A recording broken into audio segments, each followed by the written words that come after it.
Hello, my name is Matthew Vlietstra, and I'll be demonstrating the coral simulation that my group and I created for our final year project at Murdoch University. I'll start off by creating a new simulation. Currently, our group has managed to simulate 3 types of coral: brain, staghorn, and zoanthid. There's also an option to simulate all the coral in one tank, which I'll pick now. This is the poor state of the simulation. Currently, there are 3 types of coral in the tank. First, let's take a closer look at the brain coral located on the lower left-hand side of the tank. I hope the naming of this coral has now become apparent. If not, it's because it looks rather brain-like. I'll now move over to the staghorn coral. This particular coral was simulated using the L system that we created. The small piece located on the rock was originally cut off from a fully grown staghorn coral and has now been stuck onto the rock. Let's move over to the last coral in the tank, the zoanthid. This particular coral is one of my favorites as it has lots of colors and looks quite nice.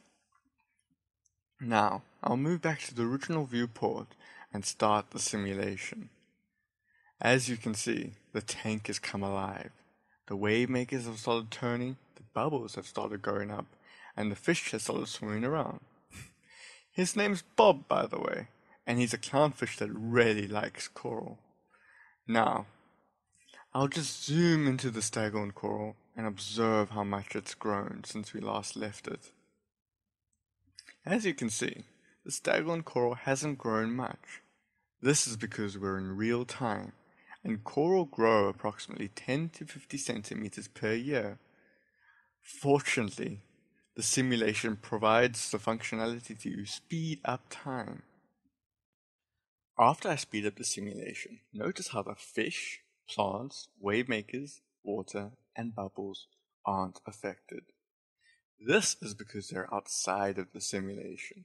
The technical term for this is anomalous time.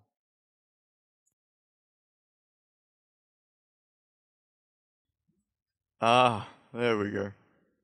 As you can see, the coral has started to grow and branch out. An important aspect of coral is to monitor the environmental variables. Traditionally, this is done using testers, similar to the common pool pH tester.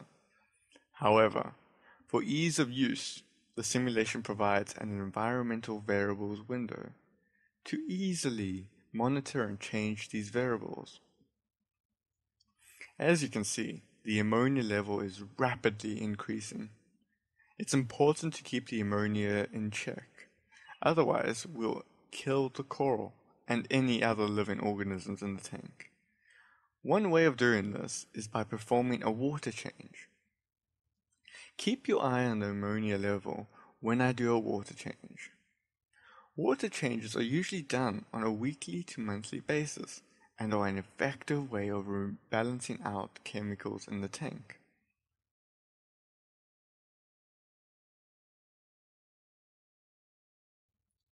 There we go. The water has gone up and the ammonia level has gone down. We can also increase the power of the wave makers to actually see the water flow. We leave it on full blast because the water looks really nice like this. I'll now demonstrate what happens if I increase the phosphate levels of the water. We have provided an easy way of increasing chemicals in the tank. You wouldn't normally do it like this. Instead, one would add chemicals manually. As you can see, the coral has faded to brown. The time step is pretty fast, so it did fade fairly quickly. When corals brown, they normally grow a lot faster. And a lot of coral hobbyists actually purposely brown their coral to make them grow faster. They then decrease the phosphate levels to bring out the colors of the coral again. Now, with any simulation, the first thing anyone does is kill whatever is simulated. So, let's kill this coral. Now, there are many ways to kill coral. One of the best ways to kill coral is by increasing the temperature of the water. So, we'll disable all heaters and chillers in the tank. Chillers are particularly important in hot countries such as Australia. I'll now manually increase the temperature and observe the coral die. There we go. The coral has died. The technical term for this is bleaching, and there's no way of reversing this. So I'll end the demonstration there. So that's the gist of the coral simulation. Thank you for watching.